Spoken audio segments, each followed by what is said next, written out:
రాజ్యాంగం లోపల మనకు రిజర్వేషన్స్ కావాలని, ఒక మౌలికమైనటువంటి స్వభావాలు ఏవైతే ఉన్నాయో, మౌలికమైన సూత్రాలు కావచ్చు, ప్రాథమిక హక్కులు కావచ్చు, అన్ని అంశాలను మేళవించి నిర్మించినటువంటి రాజ్యాంగాన్ని కూడా ఈరోజు దాన్ని రద్దు చేసినటువంటి పరిస్థితులుగా కనబడుతున్నాయని చెప్పి కొన్ని పార్టీలు కూడా ఆరోపణలు చేస్తూ ఉన్నాయి. మరి నిజంగానే రాజ్యాంగాన్ని రద్దు చేస్తారా? రాజ్యాంగాన్ని రద్దు చేసేటటువంటి అవకాశం ఉన్నదా? మరి ఈ యొక్క ఆరోపణ లోపల నిజమెంత? మరి రాజ్యాంగం మనం రచించుకున్న తర్వాత 77 సంవత్సరాల నుంచి మనం సాధించుకున్నటువంటి ప్రగతి ఏంటిది? రాజ్యాంగం ఏ వర్గాలకు ఉపయోగపడాల్సి ఉండే, ఏ వర్గాలకు ఉపయోగపడుతుంది? మరి రాజ్యాంగం నిజంగానే మన ఆకాంక్ష నెరవేర్చిందా? ఈరోజు అనేక సందేహాలు, సమస్యలు కూడా మన ముందున్నాయి. మరి ఈ యొక్క సందేహాలను నివృత్తి చేసుకోవడానికైనా, లేకపోతే అనేక విషయాలు ఈరోజు సమాజానికి తెలియజెప్పాల్సినటువంటి బాధ్యత కూడా ఇక్కడికి వచ్చినటువంటి అనేక మంది ప్రముఖులకు కూడా ఉన్నట్టు మేము భావిస్తున్నాం.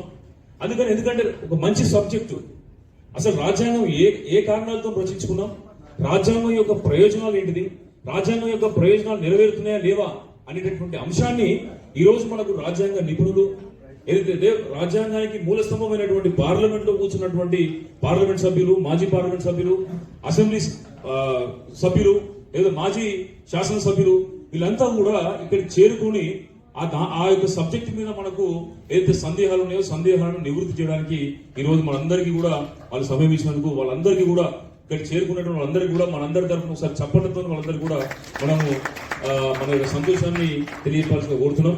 అదే రకంగా వీరితో పాటు అనేక మంది మేధావులు, ఇంటలెక్చువల్ సెక్షన్, అంటే గడిచినటువంటి 40-50 సంవత్సరాల నుండి కూడా ఈ యొక్క సమాజంలో వారి సేవలు అందిస్తూ అనేక అంశాలని లేవనెత్తు వ్యాసాల ద్వారా కావచ్చు, ప్రసంగాల ద్వారా కావచ్చు, లేకపోతే ప్యాంప్లెట్లు అచ్చువేయడం కావచ్చు, సాహిత్యాన్ని రచించడం కావచ్చు, పుస్తకాలను రచించడం కావచ్చు, అదేవిధంగా ఎప్పుడు మనకు అన్యాయం జరిగినా కూడా దాన్ని ఎలుగెత్తి చాటినటువంటి అనేక మంది మహనీయులు కూడా ఈ యొక్క సమావేశానికి విచ్చేసి ఉన్నారు.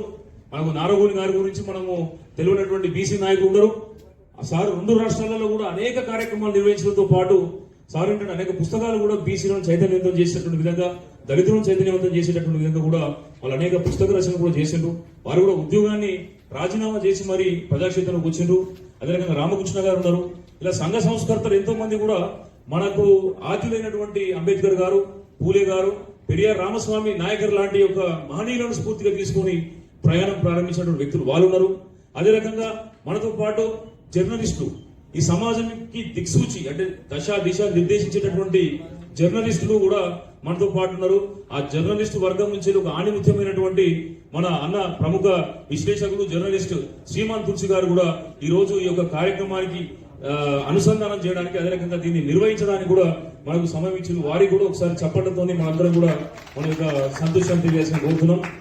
ప్రధానంగా డిస్కషన్ ఏంటంటే ఈ యొక్క రాజకీయ పార్టీలు గడిచినటువంటి 77 సంవత్సరాల నుంచి ఏ విధమైనటువంటి విధానాలను కొనసాగించినాయి, అందులో ఉన్నటువంటి లోపాలేంది, ప్రతి ఒక్క రాజకీయ పార్టీ కూడా వాళ్ళ విధానాన్ని సమర్థించుకునే ప్రయత్నం చేస్తుంది.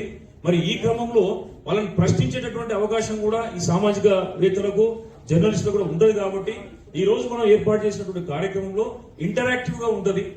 ఎవరైనా కూడా దయచేసి ఏదైనా ప్రశ్నలు ఉన్నా కూడా దాన్ని వ్యక్తిగతంగా తీసుకోకుండా మన సమాజ అభివృద్ధి కోసం మాత్రమే ఉపయోగపడే అంశాలుగా స్వీకరించి ఒక సహృద్భావంతో, ఎందుకంటే మనందరం కూడా అణగారిన వర్గాలు, అట్టడుగు వర్గాలు, వెనుకబడ్డ వర్గాలకు సంబంధించినటువంటి బిడ్డలం కాబట్టి మనం సిస్టమ్ ని బెటర్ చేసుకుంటేనే మన దేశం కూడా సమాజం లోపల ఎదిగినటువంటి దేశంలో తయారైతుంది.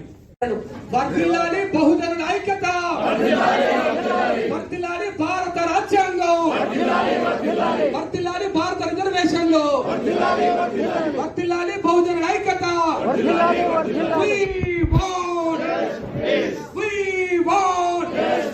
వర్ధిల్లాలి భారత రాజ్యాంగం. ధన్యవాదాలు. అదేవిధంగా ఈ కార్యక్రమానికి ఇచ్చేసినటువంటి చిన్న శ్రీశైలం యాదవ్ గారు కూడా వాళ్ళు కొంత ఎమర్జెన్సీ ఉన్నారు కాబట్టి ఈ యొక్క బీసీనే ఈ రాజ్యానికి అంటే ఈ రాష్ట్రానికి భవిష్యత్తులో ముఖ్యమంత్రి కావాలని చెప్పేసి కూడా అనేక కార్యక్రమాలు నిర్వహించినటువంటి మనందరి యొక్క ఆత్మీయ సోదరుడు, అంబేద్కర్ ఆదర్శవాది, అందుకు అంబేద్కర్ గారి యొక్క ఆశయాలను ముందుకు తీసుకుపోతున్న మనందరి మిత్రుడు గాలి వినోద్ గారిని ఒక 3 నిమిషాలు మాట్లాడి సభను ఉద్దేశించి మాట్లాడాల్సిన కోరుతున్నాం.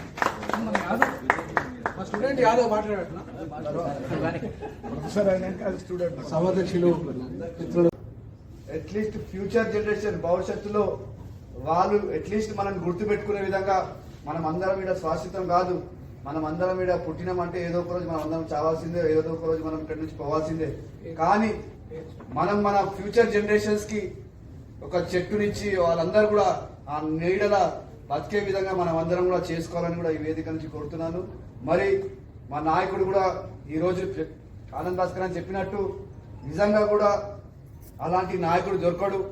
ఎందుకంటే ఏ నాయకుడు అయితే తప్పులని ఒప్పుకొని ముందు పోతాడో వాళ్ళే నిజమైన నాయుడు, వాళ్ళే రాహుల్ గాంధీ అని కూడా ఈ సందర్భంగా నిర్ణయం చేస్తున్నాం. ఈరోజు మొత్తం భారతదేశంలోనే అటు బీహార్ కావచ్చు, ఉత్తరప్రదేశ్ కావచ్చు, లేదంటే రాజస్థాన్ కావచ్చు, ఎక్కడ పోయినా కూడా ఈ రోజు రిజర్వేషన్స్ గురించి మాట్లాడుతున్నారు. తప్పు కాంగ్రెస్ పార్టీ చేసిందని నేను అనుకుంటలేను. ఎందుకంటే ప్రతి 10 years కి సెన్సస్ అవుతుంది.